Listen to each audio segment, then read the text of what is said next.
तो रेडी हो जाओ होम साइंस वाली दीदी, क्योंकि आज के इस वीडियो में हम करने वाले हैं क्लास 12 होम साइंस चैप्टर 12, जिसका नाम है फैशन डिजाइन और व्यापार। तो फैशन डिजाइन और व्यापार को हम वन शॉट में करने वाले हैं, यानी कि एक वीडियो में इस चैप्टर को अपने भाषा में, आसान भाषा में समझने वाले हैं। और आपके लिए सरप्राइज ये है कि इसका PDF आपको फ्री में मिलेगा, यानी कि नोट्स। आपका कीमती समय नष्ट न करते हुए हम वीडियो को शुरू करते हैं। फैशन डिजाइन और व्यापार। सबसे पहले हम समझते हैं कि आखिर फैशन होता क्या है। तो देखिए, फैशन का अर्थ है किसी समय लोगों को जो कपड़े या पहनावा या सजने संवरने का तरीका सबसे ज़्यादा पसंद होता है, उसे फैशन कहते हैं। फैशन किसे कहते हैं, जैसे एक उदाहरण लेते हैं। अभी एक चप्पल आया है जो बहुत ट्रेंडिंग में है। ये चप्पल है ना, जो ऐसे ऐसे रहता है दोनों बगल, ऐसे। तो अभी जिस भी घर में जाइएगा तो ऐसा चप्पल मिलेगा, चाहे वो अमीर हो या गरीब हो। यानी कि ऐसा डिजाइन वाला चप्पल क्या हो गया, बहुत चल रहा है। ऐसा डिजाइन वाला चप्पल क्या हो रहा है, बहुत चल रहा है। अगर बहुत चल रहा है, बहुत डिमांड है, यानी कि जिस भी दुकान में जाओ, जो भी आदमी जाएगा तो यही चप्पल खरीदेगा। तो इसी को बोलते हैं फैशन। क्या बोलते हैं, फैशन। तो समझ गया फैशन किसको बोलते हैं, किसी खास समय में जिस चीज़ की मांग बढ़ जाती है, यानी कि इसी डिजाइन वाला आप जो भी देखता है इसी डिजाइन वाला पहनना पसंद करेगा, दूसरा डिजाइन वाला पहनना ही नहीं पसंद करता है। इसी को बोलते हैं फैशन। याद कीजिए, आप 2022 या 21 का बात कर रहे हैं। जीन्स में जो है, जीन्स फटा हुआ आता था, ठेहुना के पास फाड़ देता था, और वो भी क्या बन गया था, एक फैशन बन गया था। उसी प्रकार तो वो भी चला, यानी कि उस बीच में जिसको भी जीन्स देखते होइएगा आप पहने हुए, वही जीन्स पहनता था, यानी कि बीच में घुटना के पास फटा हुआ, तो वो भी क्या था, फैशन था। तो अब क्या है, अभी भी फैशन है। तो फैशन किसको बोलेंगे, मैं फिर से बताता हूँ आसान शब्दों में। फैशन जो है ना, एक समय आता है जिस समय में एक खास किस्म की डिजाइन वाली सबसे ज़्यादा मांगा जाए उपभोक्ताओं के द्वारा, यानी कि जो खरीद रहा है उसके द्वारा सबसे ज़्यादा मांगा जा रहा है, उसको बोलते हैं फैशन। देखिए, जैसे उदाहरण से समझते और क्लियर करते उदाहरण से। अगर आजकल ज़्यादातर लोग एक ख़ास तरह की जीन्स, कुर्ती या ड्रेस पहनना पसंद कर रहे हैं, तो उस समय का फैशन कहलाता है। अगर अभी सबसे ज़्यादा उस चप्पल का क्या, उस चप्पल को सबसे ज़्यादा लोग पसंद कर रहा है, ले रहा है, सबके घर में है, तो इसको क्या, आज के समय का क्या कहलाएगा, फैशन। अगर वही ड्रेस बोल रहा है, अगर वही कुर्ती सब ले रहा है बार बार, सेम कुर्ती सेम डिजाइन में, तो इसको क्या कहलाएंगे, इसको भी तो फैशन कहेंगे। अब समझते हैं शैली क्या होता है। क्या समझते हैं कि शैली आखिर होता क्या है।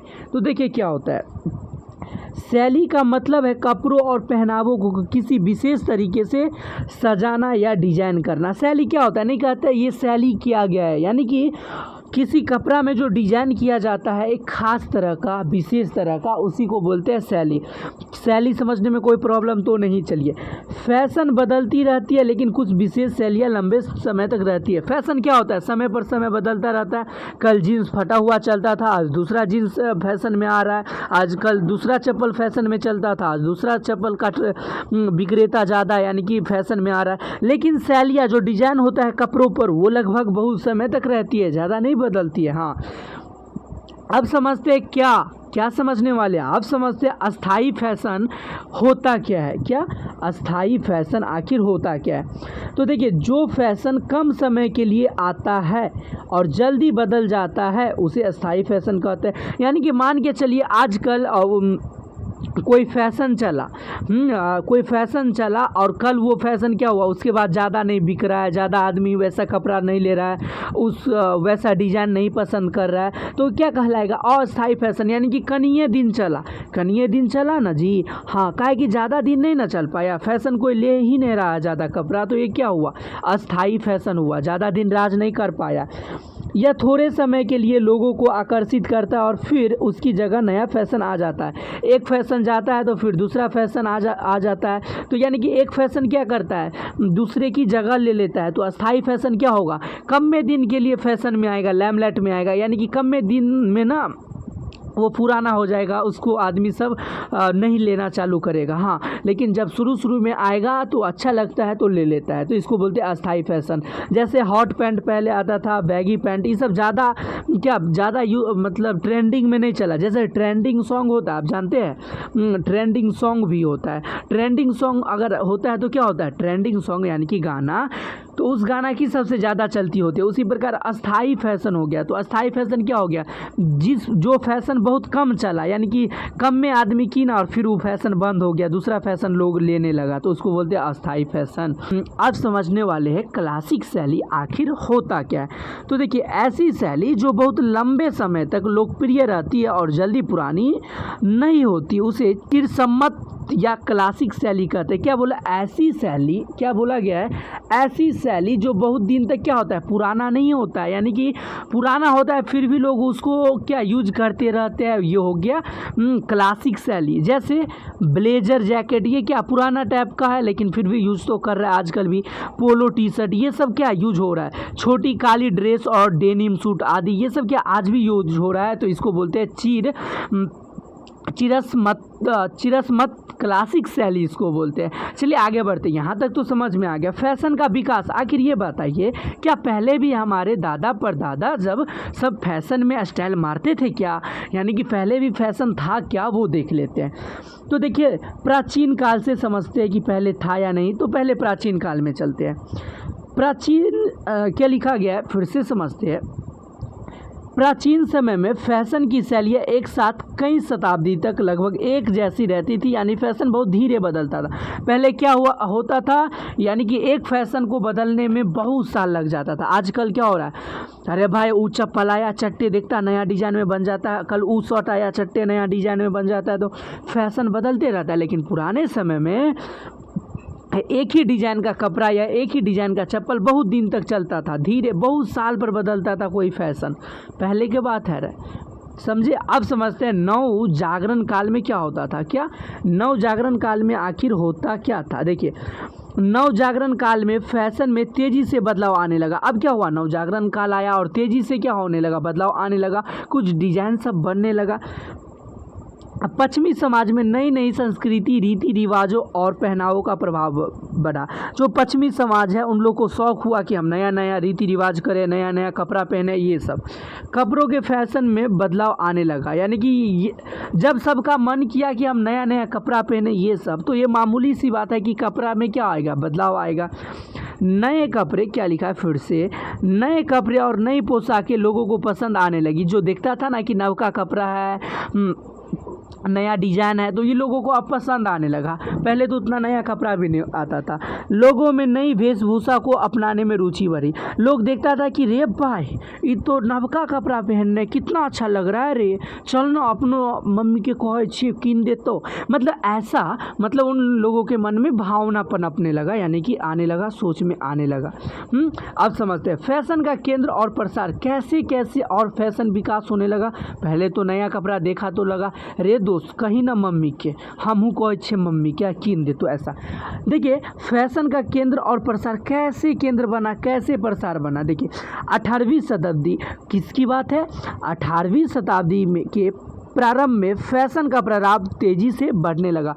बताइएगा, ये क्वेश्चन पूछेगा आपको एग्जाम में कि फैशन सबसे ज़्यादा कब फैला, तो फैशन सबसे ज़्यादा फैला 18वीं शताब्दी में।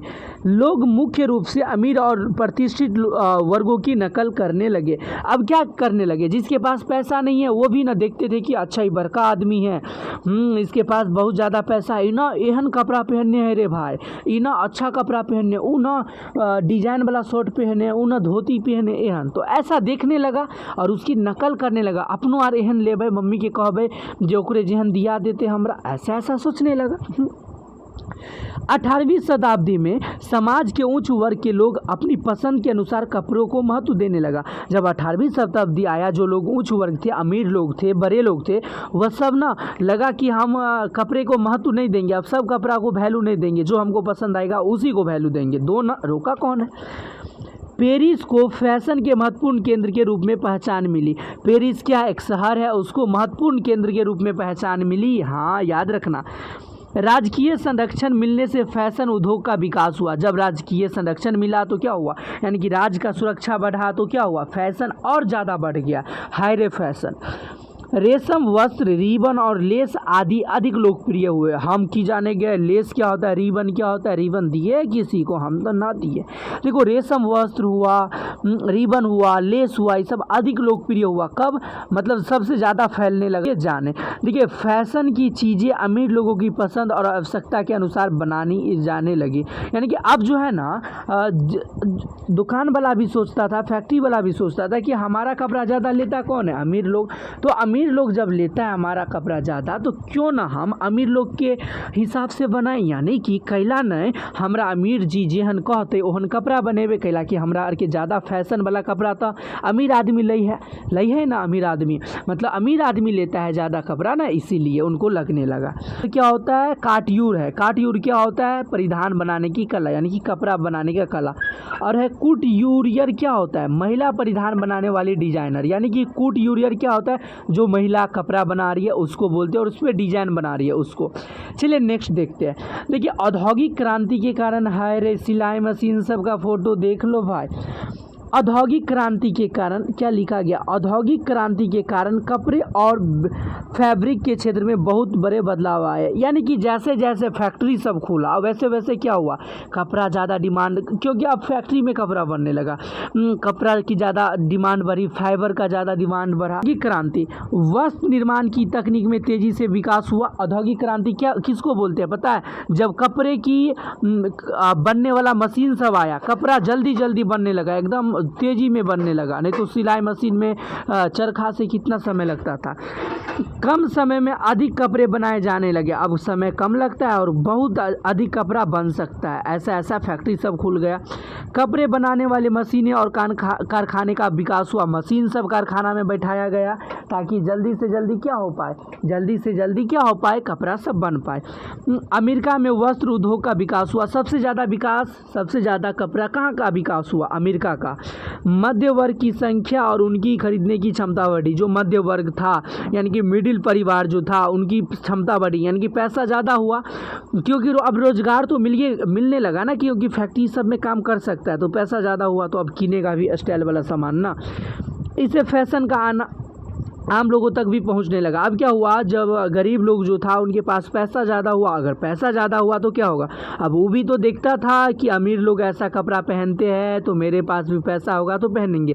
तो अब तो इसके पास पैसा हो गया, तो इसलिए अब जो है फैशन वाला कपड़ा सब ये सभी पहनने लगा, और इसी तरह क्या हुआ, सब लोगों तक फैशन पहुंचने लगा। जबकि ऐसा नहीं था, पहले राजा महाराजा ही फैशन वाला कपड़ा जूता सब पहनते थे। 1790 में बदलाव देखते हैं, 1790 में क्या बदलाव हुआ, सिलाई मशीन का आविष्कार हुआ। अरे भैया ये जो सिलाई मशीन देख रहे हैं रहुआ, इसका आविष्कार कब हुआ, 1790 में, याद रखिएगा। हस्तशिल्प के स्थान पर उद्योगों में कपड़े बनने लगे। जो हाथ से कपड़ा बनता था अब मशीन में बनने लगा। फैशन का लोकतंत्रीकरण हुआ, अर्थात फैशन केवल अमीर लोगों तक सीमित नहीं रहा। पहले क्या था, फैशन का यूज केवल फैशन में कौन रहता था, केवल अमीर लोग, फैशन वाला कपड़ा केवल अमीर लोग। लेकिन अब ऐसा नहीं रहा, क्योंकि फैशन आम लोगों तक पहुँच चुका है, पहुँचना भी ज़रूरी था।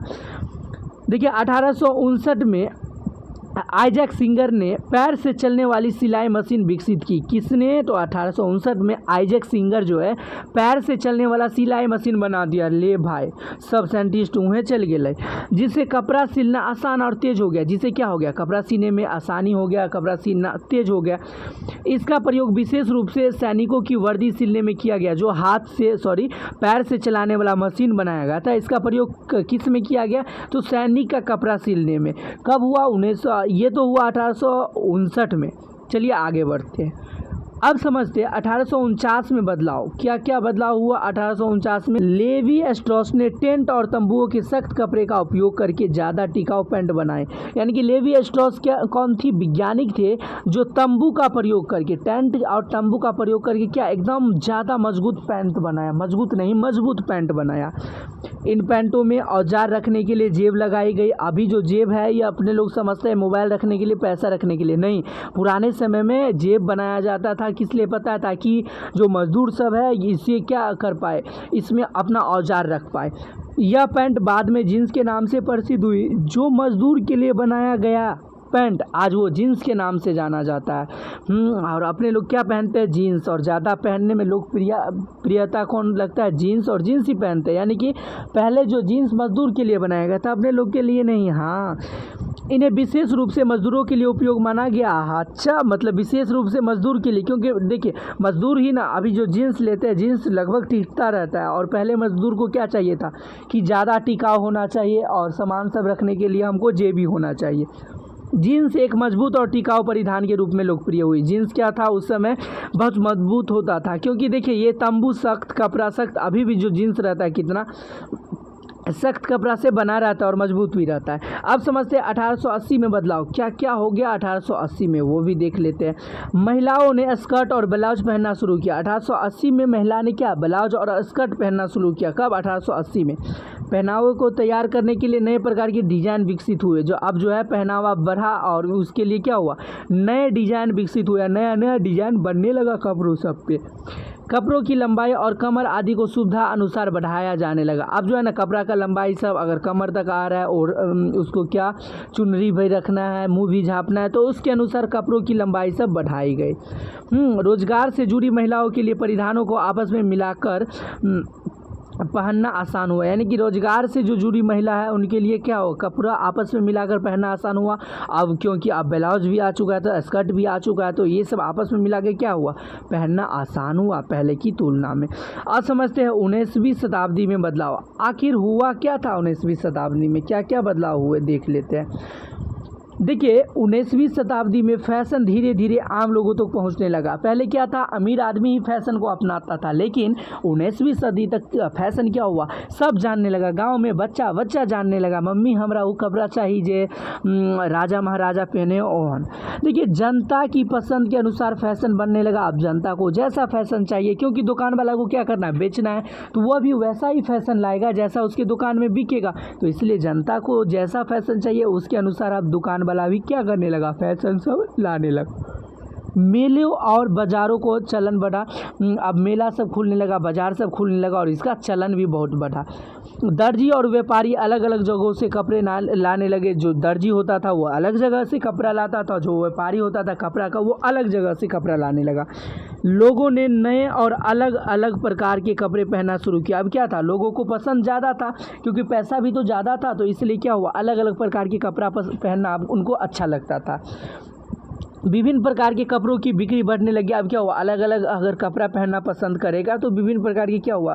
कपड़ा सब खरीदना चालू किया और बिक्री भी हुआ। दुकान वाला खुदरा दुकान सब क्या होने लगा? बाजार में आने लगा, ताकि क्या हो? लोगों को कपड़ा खरीदने में आसानी हो, क्योंकि देखिए गाँव के पास रहेगा, एकदम जाएंगे जब भी मन तभी खरीद के ले आएंगे, यही सोचता। देखिए आज रूप में बदलाव, यानी कि आज के रूप में कैसे बदलाव हुआ? पहले की तुलना में आज बहुत से लोग शहरों में रहने लगे हैं। पहलों की तुलना में क्या होने लगे? आज लोग शहर में रहने लगे, गांव में बहुत कम रह रहे। बढ़ती ज़रूरत को पूरा करने के लिए अब बड़ी बड़ी दुकानें, बड़े स्टोर और चेन स्टोर खुल गया है। अब क्या है? बहुत ज़्यादा डिमांड है आदमी का, तो इसलिए क्या खोलना पड़ रहा है उनको? चेन स्टोर खोलना पड़ रहा है, जनरल स्टोर खोलना पड़ रहा है, ये सब खोलना पड़ रहा है। फैशन चक्र आखिर होता क्या है? किसी चीज़ का लोगों के बीच लोकप्रिय होना, फिर धीरे धीरे कम पसंद किया जाना और अंत में उसकी जगह नया फैशन आ जाना, इसे फैशन चक्र कहते हैं। जैसे अभी कोई चप्पल चल रहा है, वो ट्रेंडिंग वाला चप्पल चल रहा है, धीरे धीरे हो सकता है ये बहुत धीरे धीरे कि अभी तो लोकप्रिय हो गया, यानी कि पूरा फेमस हो गया ये चप्पल। कुछ दिन बाद आएगा जब इस चप्पल को लोग छोड़ना शुरू करेगा, अब नया चप्पल कोई आएगा नया फैशन वाला, तो क्या होगा? इस चप्पल की जगह ये चप्पल ले लेगा और अब जो नया चप्पल आएगा तो अब लोग इस चप्पल को खरीदना चालू करेगा, तो क्या होगा? पुराना चप्पल को क्या होगा? कोई नहीं पूछेगा, मतलब इसका बिक्री गिर जाएगा और इसी को बोलते हैं फैशन चक्र। यानी कि एक फैशन आएगा तो दूसरा फैशन उससे बढ़िया आएगा, वो उसका जगह ले लेगा, फिर बढ़िया आएगा उससे बढ़िया, तो फैशन चक्र चलते रहता है। फैशन चक्र मुख्य रूप से देखिए फैशन चक्र के मुख्य रूप से ये चरण होते हैं। कौन कौन चरण होते हैं फैशन चक्र के, तो देख लेते हैं क्या क्या चरण होते हैं। तो देखिए पहला चरण क्या है, शैली की प्रस्तुति, यानी कि डिजाइनर नए नए कपड़ों और डिजाइन बनाते हैं। जो डिजाइनर होते हैं वो क्या करते हैं, नए नए कपड़े बनाते हैं और डिजाइन भी बनाते हैं। वे लोगों की पसंद और बदलती ज़रूरतों को ध्यान में रखते हैं। वो ये भी पता रहता है कि लोगों को कैसा पसंद है और लोगों क्या चाहते हैं, ये सब उनको पता है। किनको, शैली की जो प्रस्तुति करते हैं। नए फैशन को लोकप्रिय बनाने के लिए उसका प्रचार भी किया जाता है। जो नया फैशन होता है उसको क्या बनाता है, लोकप्रिय, यानी कि अधिक बेचना है तो उसको क्या करता है, प्रचार करता है।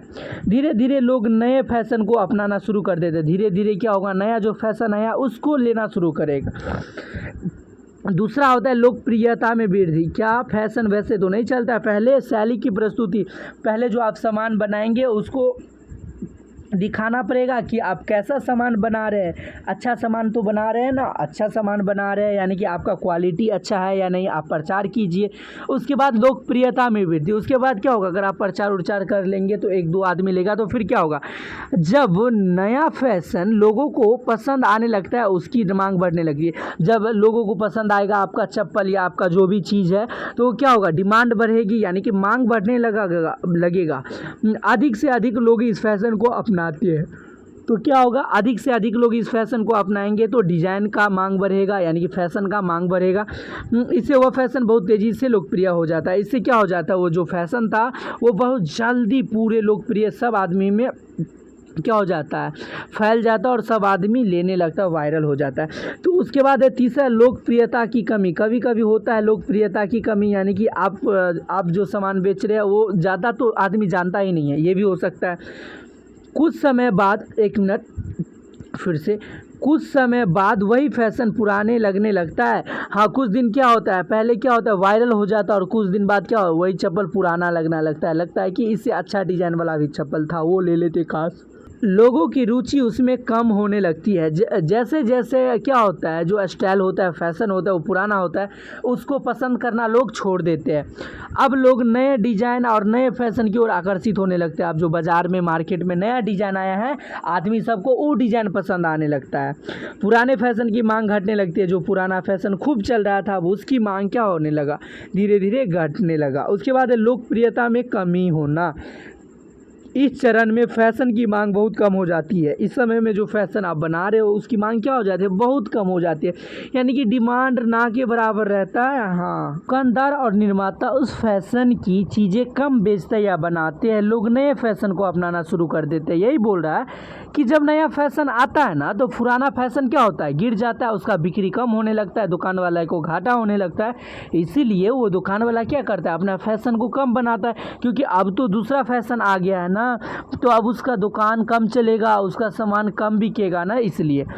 देखिए आप समझते हैं शैली का परित्याग आखिर होता क्या है, शैली का भी परित्याग करना पड़ता है। देखिए फैशन चक्र के अंतिम चरण में पुरानी शैली को छोड़ दिया जाता है। जब फैशन का अंतिम चरण होता है तो क्या होता है, जो पुराना डिजाइन है, पुराना जो शैली है, अब उसको कोई नहीं किनेगा, सबको छोड़ देगा। हाँ, उसकी जगह कोई नया फैशन या नई शैली आ जाती है। उसकी जगह क्या होता है, नया फैशन आ जाता है, नया डिज़ाइन आ जाता है, तो उसको कौन लेगा, उससे अच्छा डिज़ाइन है तो क्यों ना हम वो लेंगे, बताइए ना, कैला ने हम वो ले बता। नया फैशन फिर से अपनाना शुरू कर देता है, यानी कि जो नया फैशन आया होगा वो अपना नया फिर से चक्र अपनाना क्या कर देगा, शुरू कर देगा, नया जो फैशन आया होगा वो। हाँ, आप समझते क्या, आप समझते फैशन व्यापार आखिर होता क्या है, क्या समझने वाले, फैशन व्यापार आखिर होता क्या है। तो देखिए फैशन व्यापार, हाँ, फैशन व्यापार का अर्थ है फैशन से जुड़ी वस्तुओं को बनाना, खरीदना और बेचना, ग्राहकों तक पहुंचाना। यानी कि फैशन व्यापार किसको बोलेंगे, जो फैशन से जुड़ी वस्तु बनाता है, फैशन वाला कुछ चीज़ बनाता है, खरीदता है, बेचता है, इसको बोलते हैं फैशन, क्या बोलते हैं, फैशन व्यापार। देखिए फैशन व्यापार में सही समय पर सही जगह और सही कीमत में वस्तु उपलब्ध कराना बहुत ज़रूरी है। अगर आप फैशन का व्यापार कर रहे हैं तो सही समय पर वस्तु वहाँ पहुँचाइए जहाँ कम है, सही समय पर। हाँ, सभी काम सही तरीके से किए जाए तो व्यापार में अच्छा लाभ कमाया जा सकता है। अगर फैशन व्यापार कर रहे हैं आप, तो सभी काम अगर अच्छा से करेंगे ना, तभी तो आपको तभी आपको क्या मिलेगा, फ़ायदा मिलेगा, क्योंकि आप व्यापार कर रहे हैं तो अच्छा से व्यापार करेंगे तभी फ़ायदा मिलेगा।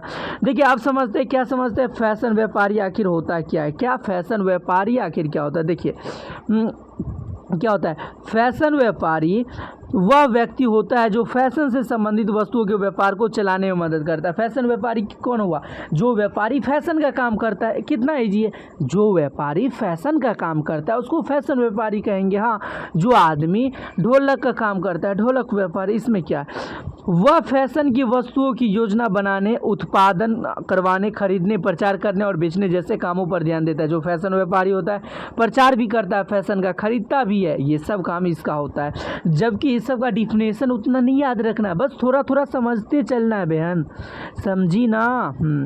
देखिए, फैशन व्यापार को अच्छी तरह समझना, यानी कि जो फैशन का व्यापार कर रहा है उसको क्या क्या आना चाहिए, एकदम अच्छी तरह समझना आना चाहिए, तभी उसको फ़ायदा हो सकता है, वरना घाटा ही होगा। देखिए, फैशन व्यापार को अच्छी तरह समझने के लिए यह जानना जरूरी है कि फैशन की वस्तुएं के उत्पादन, क्रय, संवर्धन और विक्रय में व्यापारी की क्या भूमिका होती है। यही बोल रहा है, जो फैशन का धंधा कर रहा है, जो फैशन में क्या कर रहा है, काम कर रहा है, उसको पहले ये जानना होगा कि फैशन का वस्तु कैसे बनता है, कैसे खरीदा जाता है, कैसे बिकता है, कैसे फ़ायदा होता है, ये सब समझना पड़ेगा। तो सबसे पहले हम नंबर 1 से समझते हैं कि कहाँ से समझना पड़ेगा। अगर आप व्यापारी बनना चाहते हैं फैशन का, तो पहले समझना पड़ेगा विनिर्माण से, यानी कि विनिर्माण का अर्थ होता है वस्तु को बनना। विनिर्माण का अर्थ क्या होता है, वस्तु को बनना। तो देखिए, फैशन व्यापारी कपड़े और अन्य फैशन वस्तुओं को बनवाने की महत्वपूर्ण भूमिका निभाता है। जो फैशन व्यापारी होता है वही बनाता है, कौन, वही बनवाता है फैशन। वह तय करता है कि किस प्रकार के कपड़े और कितनी मात्रा में बनाया जाए। फैशन जो व्यापारी होता है वही कहता है कि कितना कपड़ा लगेगा और कितना बनाया जाए फैशन, ताकि मार्केट में बिक भी जाए। उसे लोगों की पसंद, सामाजिक संस्कृति बदलाव और फैशन के नए रुझानों को ध्यान में रखना पड़ता है। जो फैशन व्यापारी होता है ना, उसको ये भी सोचना पड़ता है कि अच्छा आज छठ है तो छठ वाला कपड़ा का डिजाइन ले जाएंगे उस दुकान में, या ये बनाएंगे तो अभी चलेगा। अच्छा आज ईद है तो ईद वाला कपड़ा बनाएंगे, यानी कि ये भी ध्यान में रखना पड़ता है कि कौन सा पबनी आया है, कौन सा त्यौहार आया है, उसके हिसाब से कपड़ा, उसके हिसाब डिजाइन बनाया जाए ताकि ज़्यादा चले। ऐसी वस्तुएं बनवाने की कोशिश करता है जो ग्राहकों को पसंद और उसे बाजार में बिक सके। हमेशा क्या करता है जो व्यापारी होता है फैशन का, वो तो हमेशा चाहता है कि ऐसा फैशन आए बाजार में ताकि सबको पसंद आए और सारा सामान बिक भी जाए। हाँ, ये तो सब चाहता है। दूसरा समझना पड़ेगा, अगर आप फैशन व्यापारी में काम करना चाहते हैं, क्रय, क्या समझना पड़ेगा, क्रय यानी कि किनना, कैसे किनना है किसी चीज़ को। देखिए, क्रय का अर्थ है वस्तुओं को खरीदना। क्रय का क्या अर्थ है, वस्तु को खरीदना। तो देखिए, फैशन व्यापारी के ज़रूरत के अनुसार सामान खरीदना पड़ता है। फैशन व्यापारी जो भी है उसको ज़रूरत के अनुसार क्या करना पड़ता है, सामान खरीदना पड़ता है। उसे यह ध्यान रखना होता है कि सामान अच्छी गुणवत्ता का और उचित कीमत पर मिले। जो किनने वाला रहता है वह, यानी कि फैशन व्यापारी यही सोचता है कि हमको अच्छे दाम पर मिले, ताकि हम भी जो बेचेंगे उससे 2 रुपया ज़्यादा भी कहेंगे तो उसको कम लगे, ज़्यादा न लगे। इसलिए अच्छा दाम पर अच्छा चाहिए हमको, गुणवत्ता वाला चाहिए, क्वालिटी वाला चाहिए। देखिए, यहाँ कुछ लिखा है, खरीदते समय ग्राहक की पसंद और फैशन के नए चक्र को भी ध्यान में रखा जाता है। जो खरीदते समय ग्राहक की पसंद और फैशन चक्र, यानी कि अभी कौन सा डिज़ाइन चल रहा है, कौन सा डिज़ाइन चलेगा, ये सब भी ध्यान में रखा जाता है। व्यापारी को यह भी देखना चाहिए कि सामान सही समय पर उपलब्ध हो। व्यापारी को यह भी देखना पड़ता है जो सामान आपके दुकान में चल रहा है फैशन व्यापार में, वो एकदम सही समय पर हो, एग्जैक्ट। अगर सही समय पर नहीं है तो दोबारा आपकी दुकान में वो जल्दी नहीं आएगी। अब समझते हैं संवर्धन क्या होता है, क्या कि संवर्धन आखिर होता क्या है। तो देखिए, संवर्धन का अर्थ है वस्तु का प्रचार करके उसकी बिक्री बढ़ाना। संवर्धन का क्या, प्रचार कीजिए, हेलो आ गया सुरुचि कंपनी प्रचारकारी, ऐसे, हाँ, प्रचार करके और उसका क्या, बिक्री बढ़ाना। देखिए, फैशन व्यापारी डिजाइनर के साथ मिलकर नए कपड़ों का प्रचार करता है। जो फैशन व्यापारी होता है डिजाइनर के साथ मिलकर क्या, नए कपड़ों का प्रचार करता है। वह कपड़ों को दुकानों तक पहुंचाने और उन्हें आकर्षक तरीके से प्रदर्शित करने में मदद करता है। वो कपड़ों को एकदम अच्छा दिखाएगा, क्या दिखाएगा, अच्छा दिखाएगा, उसका फ़ोटो सब दिखाएगा, उसका प्रचार करेगा। जैसे अखबार हो गया, किताब हो गया, सोशल मीडिया, फैशन शो और आकर्षक प्रदर्शन आदि से वस्तुओं का प्रचार किया जाता है। आजकल अखबार में, किताब में, सोशल मीडिया, फैशन शो, इस सब में क्या प्रचार करना होता है किसी का कपड़ा का या किसी भी चीज़ का, तो उसी सब से होता है। सोशल मीडिया तो और ज़्यादा। इसका मुख्य उद्देश्य अधिक से अधिक ग्राहकों को आकर्षित करना और बिक्री बढ़ाना। बताइए, तो प्रचार क्यों करता है, ताकि अपने लोग का देखिए, हम एक बात कहेंगे, कभी भी विज्ञापन देख के यानी कि प्रचार सब देख के कपड़ा मत लीजिएगा। प्रचार देखिए, सही है, गुणवत्ता देखिए कपड़ा का, हाँ छू के देखिए, सब चीज़ करके देखिएगा तब तो। लेकिन ये संवर्धन आखिर करता क्यों है? ताकि ज़्यादा से ज़्यादा लोगों को पता चले, और पता चलेगा तो क्या होगा, दुकान में तो आएगा है ना।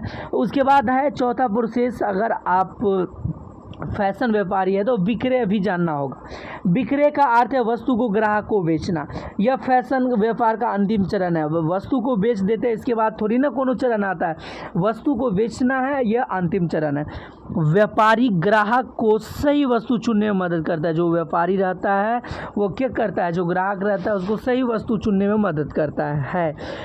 अच्छी ग्राहक सेवा से ग्राहक दोबारा उसी दुकान से खरीदारी करता है। अगर आपके दुकान में कोई आया और उसको आप एकदम इज्जत से बात किए, एकदम अच्छे से बात किए, तो ये फिक्स है कि अगला बार वो जहाँ भी मतलब अगला बार वो क्या जहाँ भी मतलब सामान लेने आएगा तो वो आपके ही आएगा। जब भी वो सामान लेने आएगा तो आपके ही आएगा।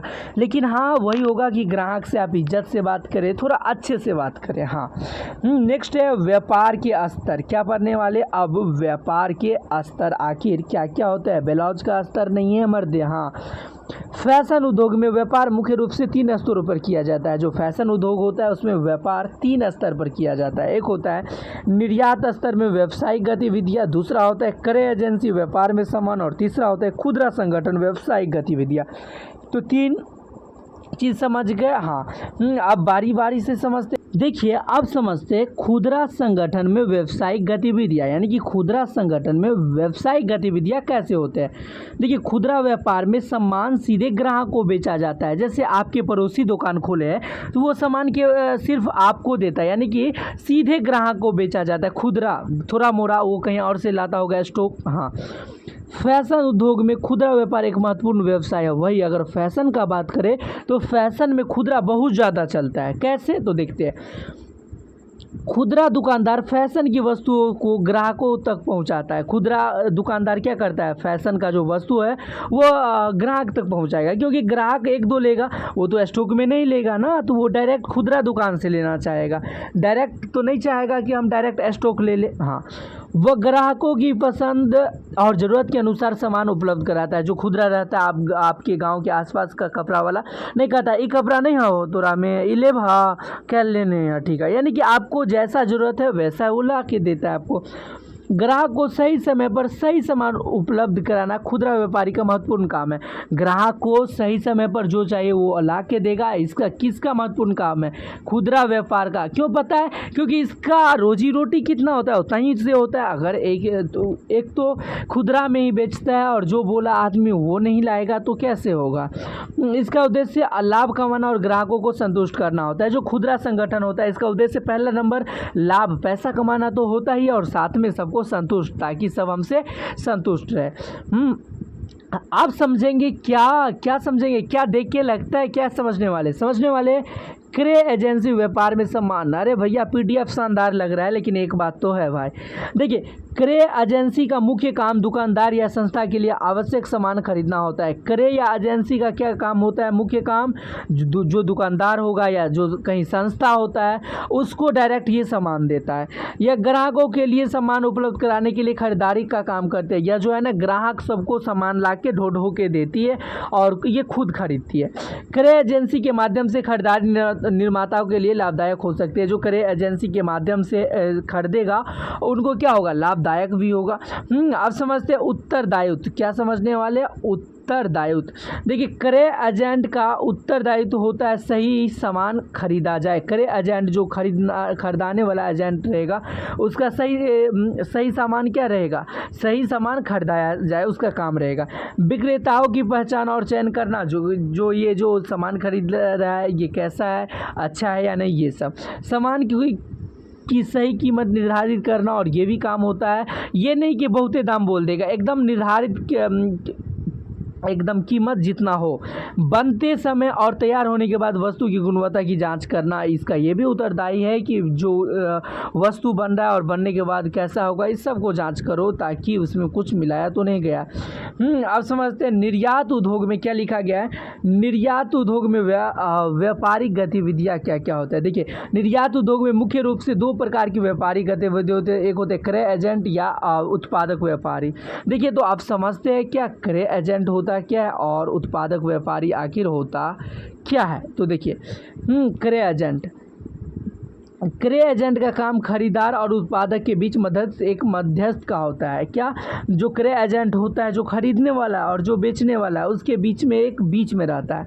यह उत्पादक से सही वस्तु खरीदने और उसे सही खरीदार तक पहुंचाने में मदद करता है। यह क्या करता है, जो क्रय एजेंट रहता है, किससे सामान लेना है, किससे नहीं लेना है, ये सारा मदद कर देता है। हाँ, वह खरीदार की आवश्यकता के अनुसार वस्तु उपलब्ध कराने की जिम्मेदारी लेता है। जो खरीदार है उसके अनुसार क्या कहलाएगा, ये चाहिए आपको, शाम तक आइए मैं दे दूंगा।